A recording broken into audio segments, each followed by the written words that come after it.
جانیں گے کیا ممنوع صورتوں میں دی گئی طلاق مؤثر ہوتی ہے اور اس کی کیا حیثیت ہے. بالکل ہم جانیں گے مولانا عرفان حمید صاحب سے. جی مولانا. محترم محمود بھائی، آپ نے بہت اچھا اور امپورٹنٹ سوال کیا ہے. جی. ممنوع صورتوں میں طلاق مؤثر ہو جاتی ہے. جیسا کہ حدیث میں آتا ہے، سیدنا عبداللہ ابن عمر رضی اللہ تعالیٰ عنہ نے اپنی اہلیہ محترمہ کو طلاق دی تو رسول اللہ صلی اللہ علیہ وسلم کو پتہ چلا.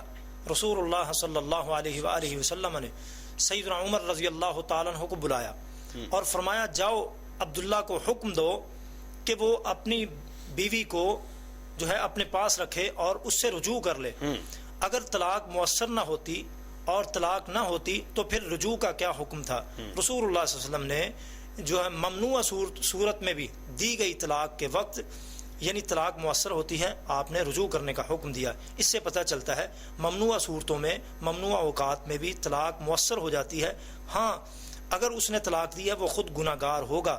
یہ گناہ ہے جو کہ شریعت نے ناپسند کیا ہے، اللہ اور اس کے رسول کے ہاں ناپسند ہے، لیکن طلاق دینے سے طلاق مؤثر ہو جاتی ہے. جی جی جی جی جی بالکل. ناظرین، ہم یہ بھی جانیں گے ممنوع صورتیں وہ کون سی ہیں.